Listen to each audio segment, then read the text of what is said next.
Alright, so today instead of a quick creation, we've got a couple of the different paracord knots that are common in paracord crafting. Not necessarily for paracord survival, but for making things out of paracord. We're going to be going through the cow hitch, which is also known as the lark's head, the square knot or reef knot, the Ashley stopper knot, snake knot, the lanyard knot or diamond knot, and the double fisherman's knot. Let's get started.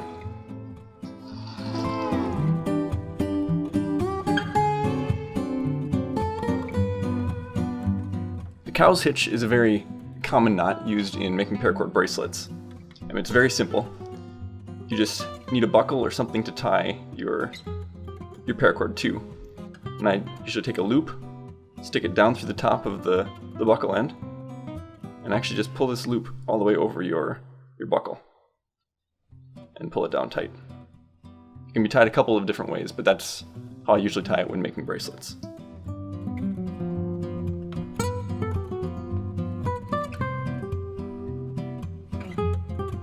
The next knot is just the common square knot, and that can be tied in two different pieces of paracord, but it can also be tied around a bracelet core too.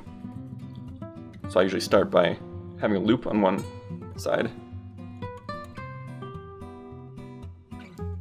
sticking it through, around, and back through, like that. You recognize that it's very similar to this pattern on a cobra weave bracelet. It's the same knot, just tied in sequence. Let's do that one more time. You can tie it by just tying a quick overhand or half knot, and then tying one more knot. You just have to make sure that you tie the opposite direction as your last knot.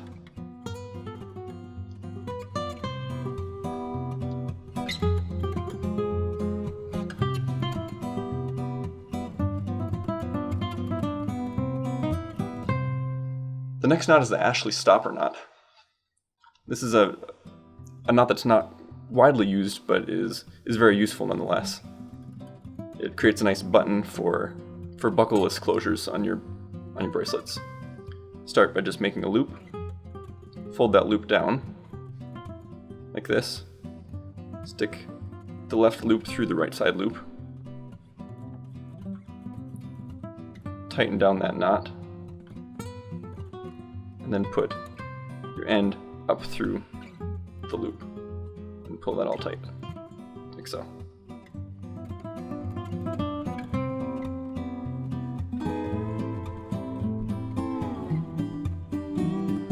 The next knot is the snake knot. These are usually stacked on top of each other, so I'll show you how to do two of them here.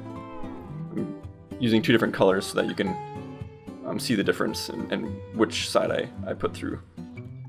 Start by making a loop around the side with your blue or your right cord, and then with your left, or in this case red, back behind this tail end, and then over the top and through the left loop.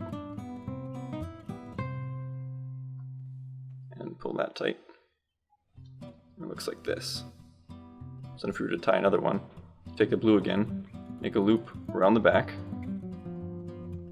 take the red behind that tail end, across the front, and through the left loop. And just pull it up against that other knot. You often see these on knife lanyards and little paracord people.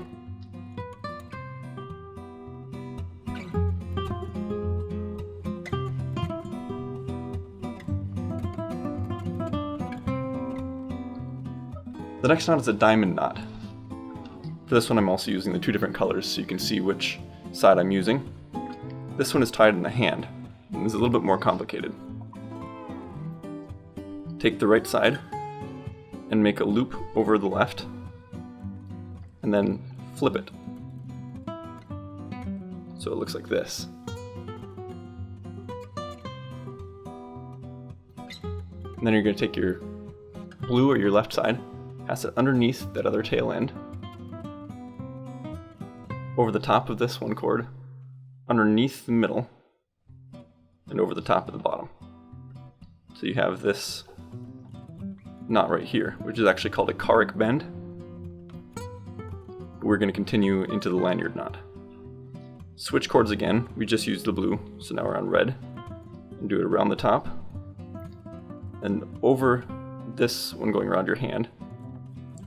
And then up through the middle of the knot.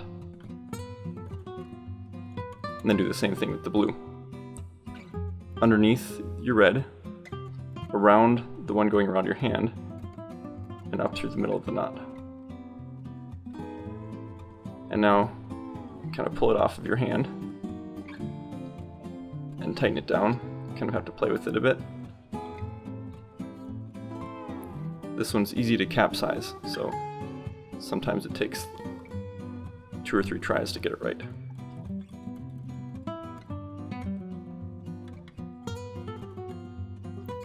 There you've got the lanyard knot. This one usually looks better in one color.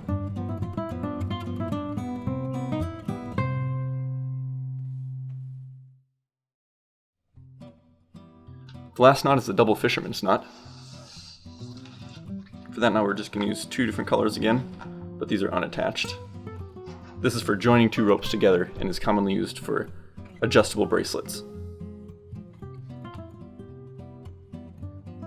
Layer your cords across each other and then bring it down, using the red one first here, down and wrap it around itself and the other color once and then twice, and then put it through those loops and tighten it down.